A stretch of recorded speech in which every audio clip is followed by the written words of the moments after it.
God help me, I saw the ad in the local free paper. Have a male maid clean your house. Watch our pretty young men in maids' dresses make your home sparkle. Feel completely safe as you watch their cute little bottoms wiggle. Call Male Maids Incorporated, 123-555-0123. Job openings for qualified maids. My goodness, what was this? I was instantly interested. First, I was an experienced house cleaner. I originally came here to be an actor. It didn't work out. Second, I was male, or close enough. I mean, not macho, but I did have a Y chromosome. Third, I was having trouble finding work. I think it was largely a psychological problem. Most housecleaning clients are women, and most women are uncomfortable having a strange man in their house, even if he's cleaning it, even if he's polite and submissive and dressed as a maid. Truth is, most women don't trust men to do a good job of cleaning. Women prefer cleaning ladies. Yet here was a company that had work for male house cleaners. Fourth, it was shameful to admit, but if I had to wear a maid's dress, well, that would be okay. More than okay. In fact, I'd love it. I'd always adored the feeling of wearing female clothes. I would never know why and didn't much care. It would be fun and sexy to wear a maid's uniform, especially if I could pretend I was being forced to dress as a maid and clean ladies' homes. Ooh. I hoped they would make me wear petticoats. Lots and lots of petticoats. Fifth, my bottom was cute, for a guy, and I could wiggle it. I drifted off into a daydream in which a stern matron chided me for not cleaning her house perfectly and disciplined me accordingly. I rubbed my stinging bottom and tearfully promised to do better next time. I made a mess of myself, broke out of my fantasy and had to clean myself up and put on a fresh pair of panties. I always wore panties at home, and usually wore them under my boy clothes outside the home. I called the number the next day. They gave me an email address and said to send them my measurements, a selfie of me with makeup and hair in a maid's uniform, and a video of me walking across a room in a short skirt. I did. They called right back, said I looked like a perfect fit with their needs. Also a perfect fit with their uniforms. I was 5 feet 5 inches, 125 pounds, US size 8. I guess I passed the looks test. They asked me to come to their office for an in-person interview, and to wear a dress. It didn't have to be a maid's dress. Anything around knee length, and I had to be wearing it when I entered the building, to show that I was okay with being seen in public en femme. The morning of the interview, I dressed in a garter belt and nude stockings. 3-inch black patent heels. Black panties and bra with cup inserts. A pretty slip. My LBD. Black silk an inch above the knee, with a bateau neckline, cap sleeves, a slender bodice and a full skirt, under which I wore a black petticoat. A sequined black clutch and a little black shrug. I was probably overdressed, but I would rather look classy than slutty. The woman who picked me up in the lobby left me in a slightly claustrophobic interview room. Just big enough for two. I waited for a while, and then a man entered. Skinny, with lanky hair. I wondered if he was a male maid himself, or just a HR person. He was kind of old and not pretty enough to be a maid. Maybe he was an ex-maid who burned out and got a desk job. Hello, my name is Trophim, he said. Like trophy plus M. I will interview you. He had an Eastern European accent. Are you a male maid? No. Not pretty enough. I am from HR. Are you really a man? Yes, I said. Can't you tell? He shook his head. You are remarkably pretty for a male, if you don't mind my saying so. I smiled. I don't mind. Females have tried to apply to be male maids in the past. Can you prove you're male? What the hell was this? My driver's license says so. You might be a female who identifies as male and updated the gender on her license. People could do that? What do you want me to do, drop my panties? That would be ideal, he said. If you're wearing thin panties instead of a girdle, you don't need to drop them. I can see well enough. How embarrassing. But I wanted the job. I lifted my dress, petticoat and slip. My panties were semi-sheer, so he could see everything. Which was unfortunate, because... Are you erect? He asked. I blushed and nodded. Perfect. Definitely small, but definitely male, he said. And excited by lingerie, or maybe humiliation. Very good. He clicked on something on his screen. I dropped my skirts. He had me nailed. I was thoroughly excited by my lingerie and the humiliating invasion of my privacy. What girl's name do you want to use as a maid? How about Lisa? Do I need a last name? No, he said. First name only. We don't have a Lisa on the roster, so that's fine. You are now Lisa. Now, you understand that cleaning jobs can be at the houses of males, females, or couples? Also, that they can be straight, gay, or non-binary? Huh? What does sex matter if I'm just cleaning the house? It doesn't matter at all, if you just clean the house. We pay you to do that. Anything you might choose to do with the client afterwards, on your own time, is strictly between you and the client. We don't want to know anything about it. I mention it only because some of our maids use the opportunity to earn tax-free income. Whoa, he was talking about sex. Paid sex with me in a maid's uniform. I was willing to sign up for the maid's uniform, but sex for money was outside my comfort zone. My comfort zone so far.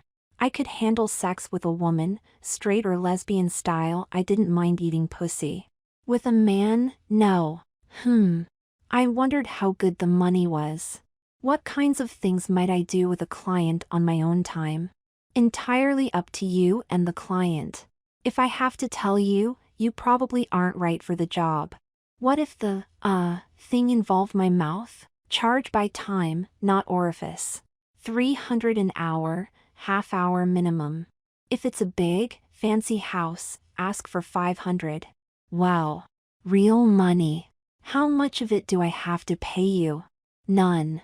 You keep it all. We're house cleaners, not pimps. Have you been paid for sex before? No. You mean, you're really a house cleaner? Can we tell clients that you're a virgin? I've had sex before. But not for money, right? Right. Then you're a virgin.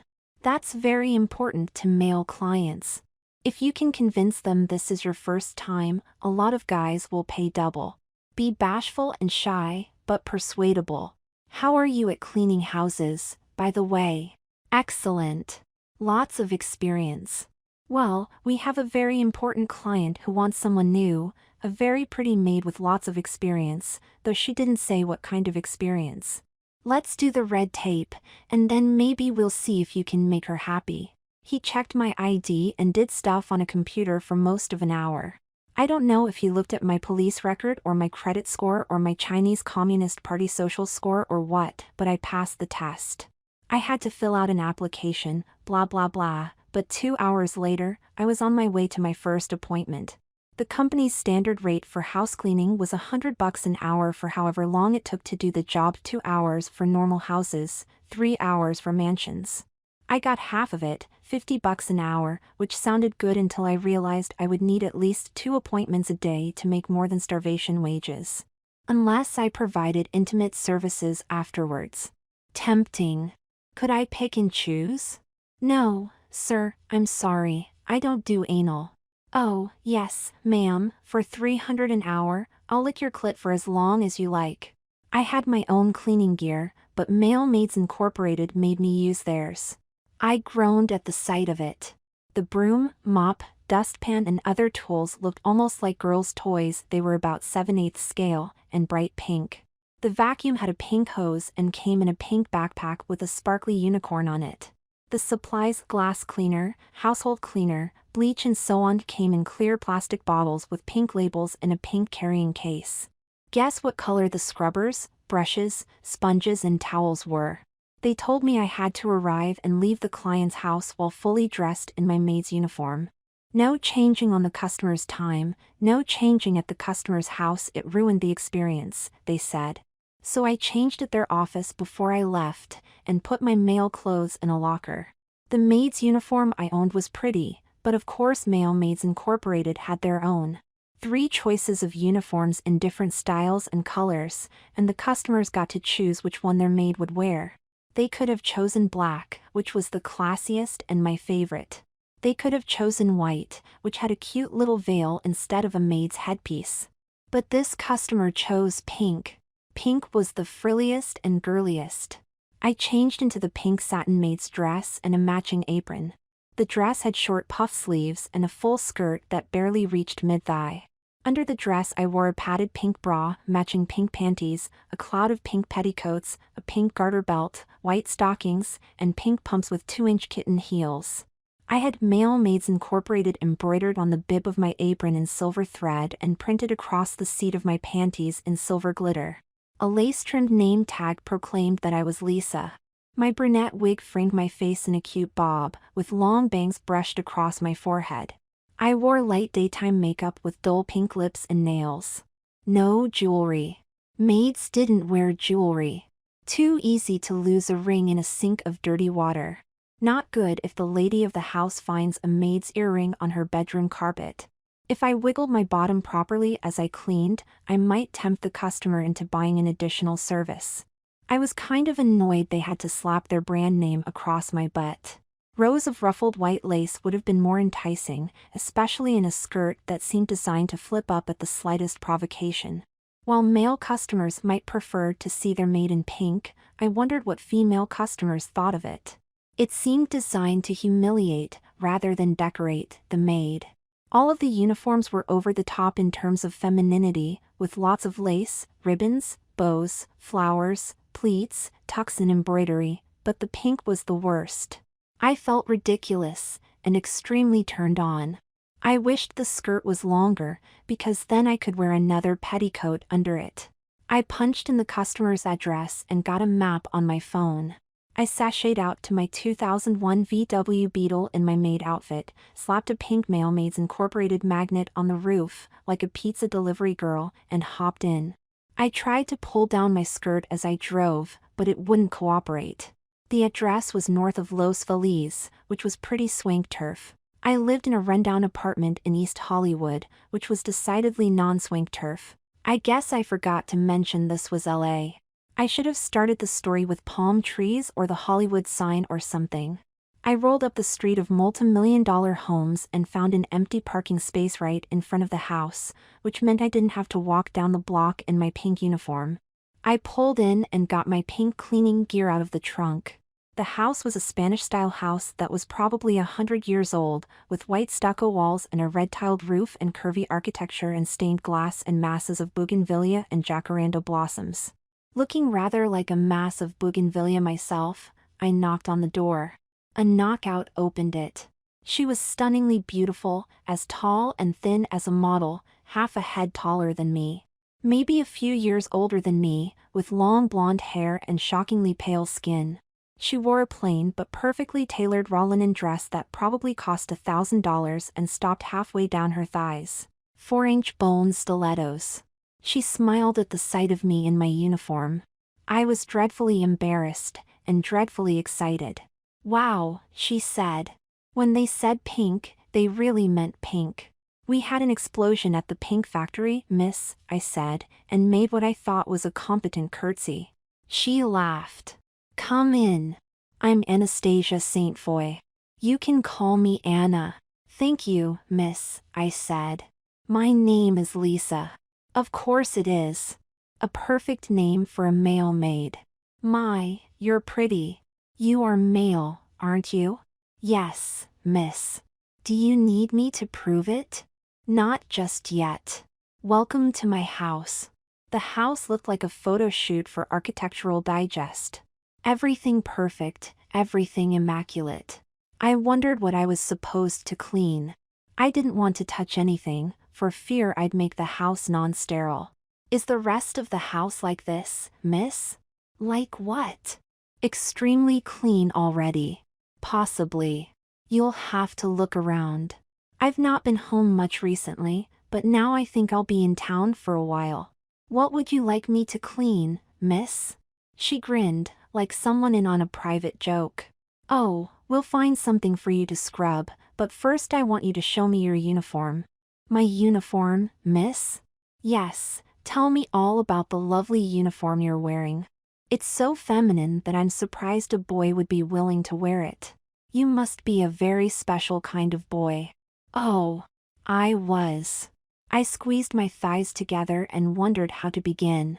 As you know, we have 3 colors of uniform: black, white, and pink. Pink is by far the most feminine. I thought it was the most humiliating, she said, and I like seeing boys humiliated. A thrill ran through me. I hoped I didn't let it show. Do you want to humiliate me, miss? Absolutely I do, she said. I caught my breath. How would you like to humiliate me, miss? What I just said. Show me the pretty clothes you're wearing, all of them, and tell me what you particularly like about them. Including my underwear, miss? Absolutely yes. Let's start by taking off your apron and dress, so that I can see your lingerie. I assume you're wearing girly undies? Oh, yes, miss. Extremely girly undies. I had to take off my slip to show her my panties and bra. I bent over so she could see the lettering on my butt. Which would you prefer, miss? Panties like this, with male maids incorporated across my ass, or tightly spaced rows of ruffled white lace? She chewed on her lower lip in a way that made my heart race. The lace, I think. It'd make your petticoats and skirt poof out just a little more. You're just so cute. Can you dance? No, miss, not really. Can you do sexy poses? I've never tried, miss. Like what? I won't waste time showing you. Can you lick my clitoris? Yes, miss, but I'm supposed to spend 2 hours cleaning your house first. I hereby declare it's 4 o'clock, Anna Standard Time. Poof, you're done, baby. Look how clean everything is. You're on your own time now. How much do orgasms cost, Lisa? It's 300 an hour, miss. I'll give you as many as I can in that time. Yes, please, she said. But finish showing me your uniform first. Oh, look at you. You're even wearing a corset and a slip. My goodness. She prompted me to talk about my lingerie in detail. It seemed both to amuse and arouse her. I don't have real breasts, miss, so my bra is padded. With aerogel, not silicone, it's the latest thing, so light. The bra is by Marie Clan, a full coverage soft bra in white nylon and lycra. I wear a 36C. I love the lace details on the cups and the cute little bow between them, it's so feminine. The straps are just the right width and are easy to adjust. It's also easier to fasten the band behind your back than most bras. I put my slip and dress back on. She helped by zipping me up and waxed rhapsodic about them for a while. I couldn't believe I was babbling about women's clothing in front of this incredible woman. I tried to move sexily while emphasizing each costume piece, but was pretty sure I came across as ridiculous. It's certainly how I felt. You deserve better lingerie than you're wearing, Ms. St. Foy said. You're such a beautiful boy. I gulped. I am, miss? Yeah, she said. I like you, a lot. I'm a weird chick. I'm attracted to boys dressed as girls. Very feminine boys. There aren't many girls out there like me. You are a very, very lucky boy to have met me. Wow. Thank you, miss. Another curtsy. She tittered. Follow me, princess. She led me down the hallway to a bedroom. It was the only place I'd seen in her house that wasn't immaculate. Clothes were scattered all about, lingerie and dresses and skirts and blouses and scarves and hose. A French door opened onto a little second-floor balcony with a railing and a patio chair. Would you like me to clean this room, miss?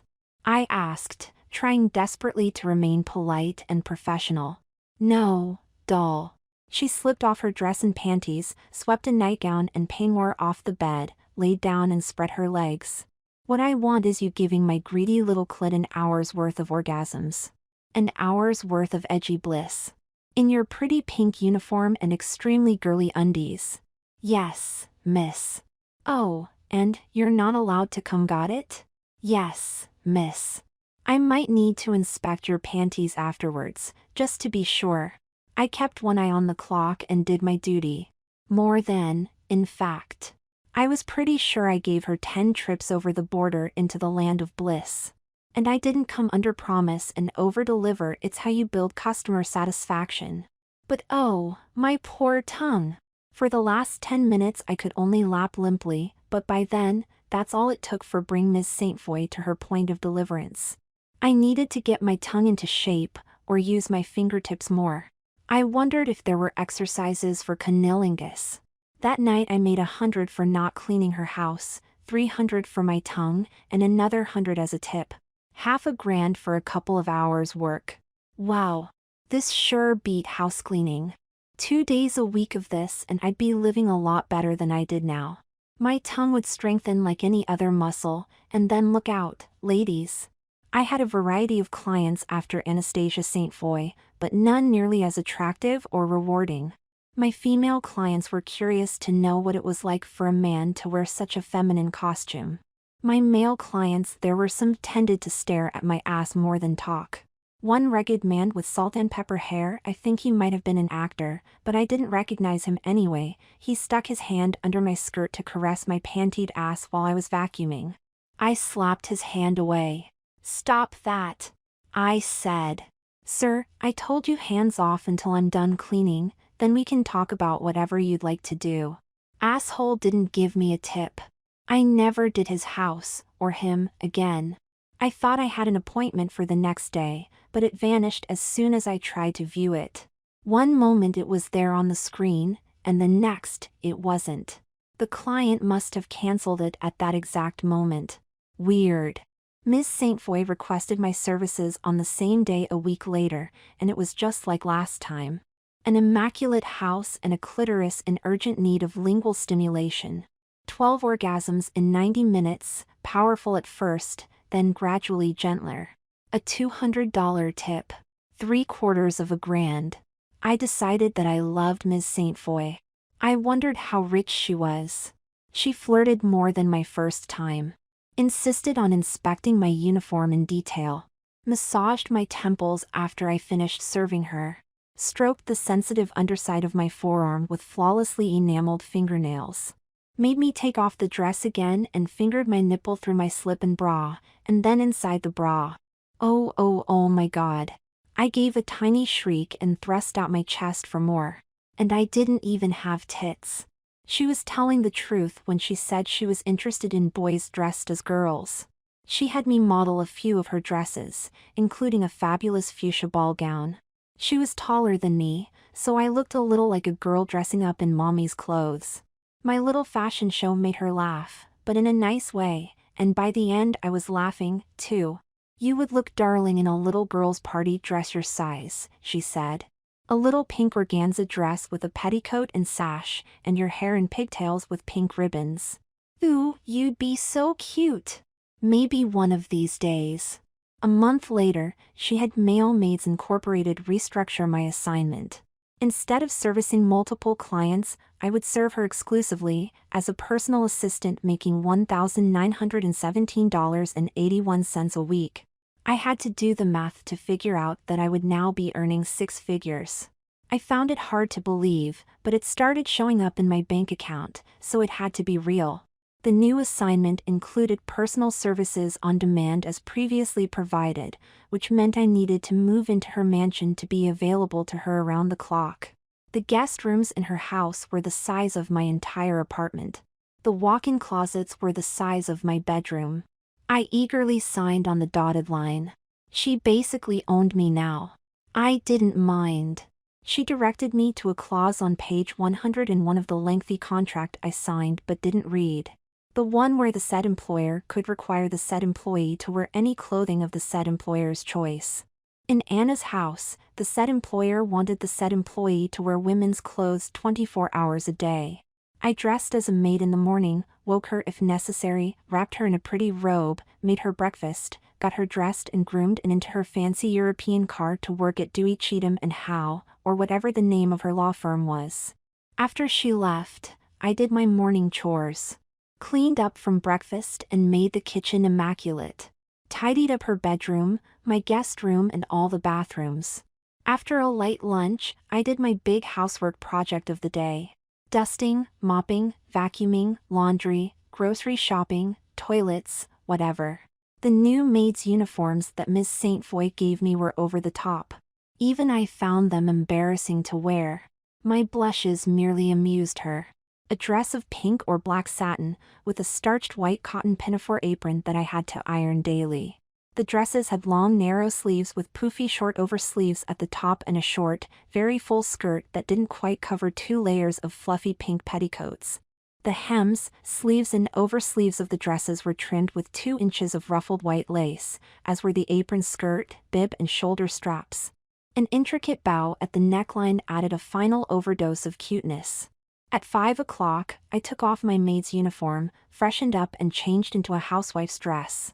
The dresses were replicas of 50s day dresses hemmed below the knee, with fitted bodices, full skirts and crinoline petticoats. Some were sensible cotton prints, but most were made of silky rayon and felt heavenly to wear. If she was not delayed, Ms. St. Foy usually got home at 6. Shortly before then, I would make one of her favorite cocktails, ready to serve her if she walked in the door. If she did, I would curtsy, welcome her home and offer her the drink.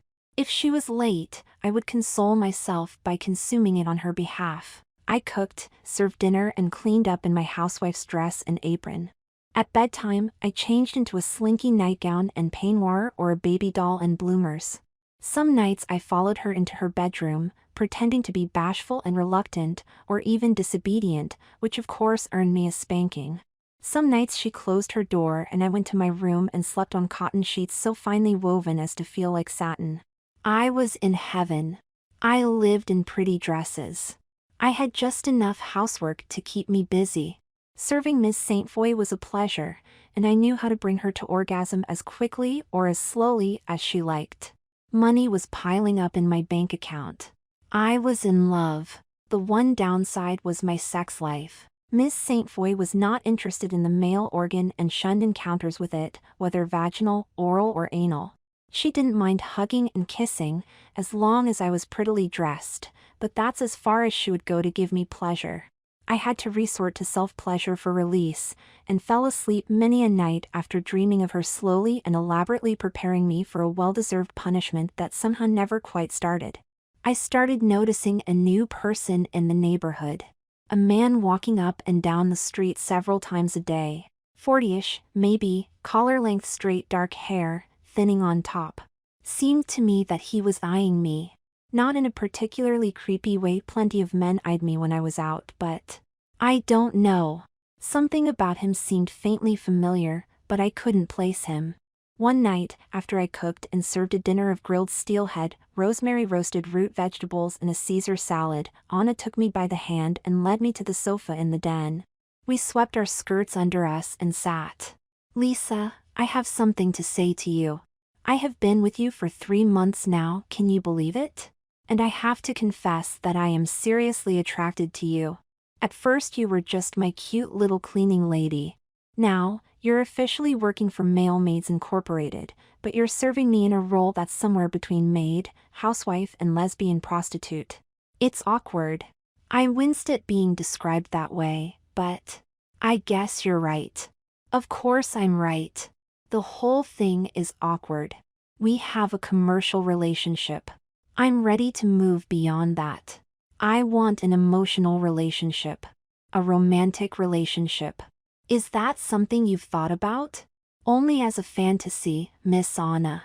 I'm a nobody. My only talent is looking pretty in drag. You're an attorney with a high-powered career, living in a house worth zillions, spending way too much of your money on me. You're beautiful. You could have your pick of rich, handsome men. Why me? Silly. I told you. I'm a weird girl who likes feminine boys. Lisa is the most feminine boy I've ever found. I am seriously attracted to her. But before I take the relationship any further, there are things I want Lisa to understand. Lisa is listening, miss. The primary thing is that I will lead the relationship. I'll be the boss. I'll make the important decisions. I'll be the breadwinner. I'll play the husband's role. You'll play the housewife's role. You will love and obey and support me even if you don't agree with me. Are you willing to accept this?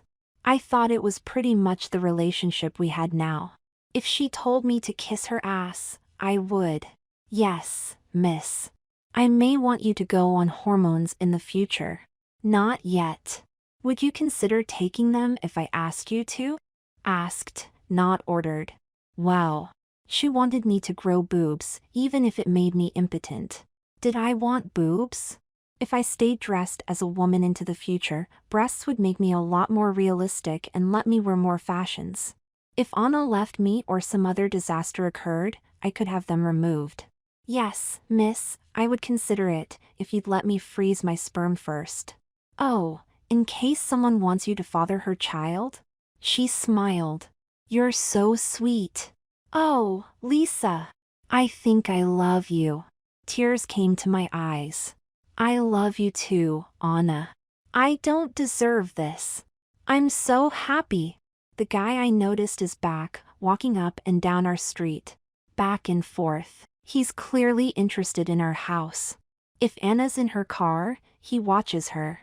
If I go outside, he watches me. It's kind of creepy. He doesn't approach, doesn't speak, just looks. Maybe he spotted me as a guy in a dress? I don't think so. He's not close enough to tell. Maybe he thinks I'm cute? Maybe he's very shy. Maybe he's a psycho killer. Qu'est-ce say? Anna and I dressed up and went out for dinner tonight. We cautiously backed out of the garage, watched the door close and drove off without seeing him. She took us to a new place in Silver Lake we'd heard good things about, northern Italian cuisine, and far enough away that the stalker couldn't have followed us. I managed to relax a little, with the help of a bottle of Chianti and a bowl of cioppino. Fell asleep as soon as we got home. Shit. Mr. Psycho Killer is back. Standing across the street from us. With fucking binoculars. He's trying to see inside our house. Pervert. I found Anna and told her about him. She peeked between curtains to look. She recognized him, I could tell. Oh, God, it's my stalker, she said. I've seen him before. He, has a grudge against me from a lawsuit he lost years ago. I didn't think he knew where I lived, though. I wonder how he found me. Probably the goddamn internet. Are you in danger? He's never used force. I'll lock my car door before pulling out of the garage. But I'm worried about you. Stay inside. Keep the doors and windows locked. I don't want him to kidnap you and hold you hostage to extort something from me. Kidnap? Hostage? You're just a regular attorney, aren't you, miss? I mean, you're not involved in crime or police work or politics or anything like that. No, nothing like that, honey. He's just a lone nutcase with a crush on me. Ick. Ick is right. Stay away from him. I stayed inside next day with everything locked tight. I did my maid's chores and the laundry in black satin today.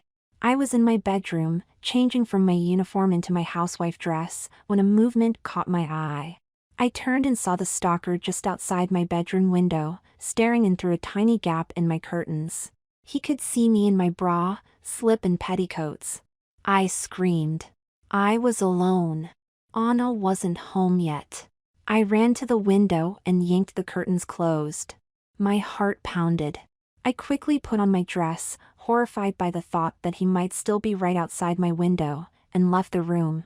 My heels clicked as I toured the ground floor of the house, making sure everything was locked tight. I locked the hallway door to the garage, just in case he got inside the garage somehow. The garage door started to open. I was ready to die of fright until Anna's car pulled in. The garage door closed. Her heels approached the door into the house. She tried the doorknob and found it locked. Anna! I called from the other side of the door. I just saw the stalker outside. Is he inside the garage with you? A brief pause. No, she said. Just me. I unlocked the door. Lisa, she said. You look like you're ready to faint. What happened? I'm so scared. I saw him looking through my bedroom window. The curtains weren't quite drawn. All the windows and doors are locked, but he's out there somewhere. Maybe my car scared him off, she said. Looks like you need a hug. I hugged her back and felt better. At least I wasn't alone now. There was no further sign of him that night or the next day. Anna went to work as usual. I was jumpy, but there was no sign of the stalker. The next day, not long before I expected Anna home from work, I went upstairs to her bedroom to collect dirty laundry for wash day tomorrow. I wanted to make her happy and had decided to stay in my pink maid's dress all day instead of changing into a housewife's dress later. I was planning to do a lot of curtsying and yes-missing when Anna got home, maybe leading to more intimate forms of submission to my beautiful mistress. I walked into her bedroom and saw the stalker standing on the little patio outside the French door, where she sometimes sat and read.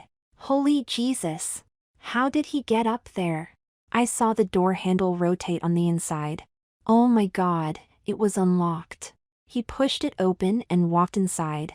He was taller than I'd thought, had several days' growth of beard. I've got you at last, Lisa, he said. You're so beautiful. Sweet Christ, how did he know my name? What do you want? I said, backing up toward the door. Stay away from me. All I want is you, he said. In 2 swift strides he was upon me. He grabbed my arms and gave me a hard kiss. Let go of me, I cried. Who are you? Your biggest admirer, he said, and kissed me again. I heard the door from the garage close downstairs. I screamed. Help! Anna's voice called out. Lisa? Help! She raced up the stairs in her heels and confronted my attacker in the bedroom. You, she cried. Shit, the man said. He roughly pulled me in front of him, like a human shield. He kissed the back of my neck. I yelped and tried to twist free of him, but he was too strong. Anna got out her cell phone and tapped on the screen. My security people will be here in 2 to 3 minutes, Mr. Lysenko, she said. The charge will be breaking and entering. We might be willing to have it dismissed. If you don't let go of my assistant immediately, the charge will be kidnapping, and it could put you away for life. Don't be a fool. Let go of her. Now. The man uttered a string of curses, spun me around, gave me another brutal kiss, and let me go. I scurried away from him, taking shelter behind Anna. Of course she knew his name. He was her stalker. But then why did he kiss me? He bolted for the door. Anna tripped him up with an outstretched black patent stiletto. He fell hard, face down. She jumped on his back, yanked his hands behind him. Give me your panties, Lisa, she said. My panties? I asked. Unless you have some rope, she said, struggling to hold him down. I quickly pulled off my panties. They were one of my favorites, pink nylon trimmed in pink lace with a white ribbon running through it. She took them by the leg holes and rapidly twisted them until they were tight around her hands. She slipped one leg hole over his left wrist, twisted the panties more tightly, and pulled the other opening over his right wrist. It wasn't a pair of handcuffs or a rope, but it immobilized him for the moment. I felt naked under my pink skirts. 2 officers, a man and a woman, arrived in a Maid Incorporated security car a minute later.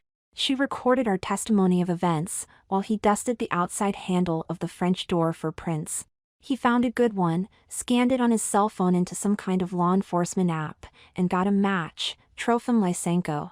He'd done 18 months in federal prison 7 years ago for fraud and identity theft. The name was believed to be a pseudonym, real name unknown. Anna thanked them for their good work. They hauled him away to hand over to the police. What did he have against you? I asked. Nothing, Anna said. He wasn't stalking me, honey. He was stalking you. I stared at her. Me? Sorry, Anna said. I didn't tell you everything. I didn't want to scare you. You're scaring me now, I said. Trofim Lysenko was the guy who interviewed you for your job at Maids Incorporated, she said. Holy shit. Trophy plus M. That's why he looked familiar. I'd only seen him the one time. He turned out to have a fetish for girly boys that we failed to identify. We need to improve our candidate screening. After he interviewed you, he became obsessed with you. Started spying on you. He hacked the male maid's appointment system to schedule you to clean his apartment, but it was cancelled by a security routine that prevents employees from scheduling company maids at their home addresses. Who knows what might have happened if you'd innocently shown up to clean his place. He definitely would have wanted you in pink. That explained my vanished appointment a few weeks ago. The company also checked his social media and found a number of posts with incel themes, she said. He was terminated that day for improper use of company systems. They lost sight of him after that. Oh my God, I said. How do you know all this? Do you think I'm just a lawyer? She asked. Aren't you? Yes, but as it happens, I'm also the primary investor in Male Maids Incorporated, she said. I hear about everything that happens at the company. My jaw dropped. I was notified about Mr. Lysenko's termination and asked the security team to keep an eye out for him. When you spotted a suspicious man hanging around here, I was pretty sure who it was. He could have gotten my home address while he worked at Male Maids, and he knew you'd been assigned to me. I'm very sorry he managed to get in. I don't know if he would have hurt you. I'm glad he didn't. I think he fancied himself in love with you. I'm glad you showed up in the nick of time, I said.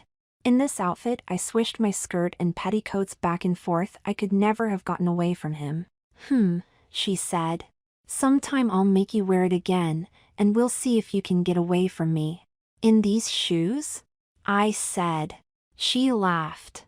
Good, because I'm not going to let you get away from me. Something profound happened when I saw that man holding you helpless. All I wanted was to protect you, get you away from him. I wasn't worried about me, just you. I've never felt that way about anyone before.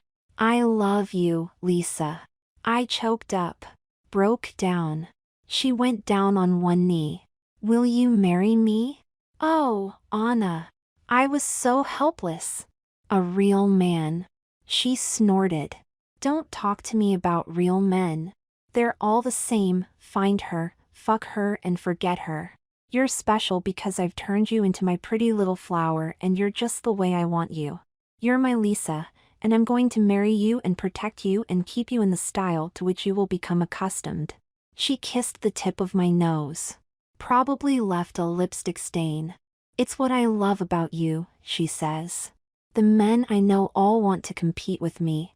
Make sure I realize their dick is the biggest in the room. You don't do that. You're not competition except maybe in a beauty contest. You're my darling little housewife, and you'll look pretty in your dresses and you'll do all the cooking and cleaning and housework while I keep a roof over our heads. I love you, Lisa. Don't ever change. I won't, miss. I like that. Keep calling me that as a sign of respect. Even after we're married. Yes, miss. Are we really going to be married? Yes.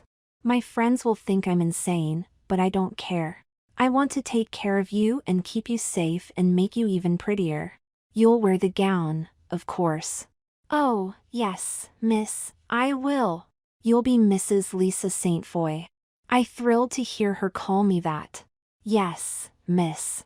You'll let me give you real breasts. Oh, yes, please, miss. You'll be my little maid and housewife. Yes, miss. And you'll vow to obey me. I do, miss. I do. Let's see how well you obey. Go slip into something slinkier, Lisa, and meet me in my room. Oh, yes, miss. I said.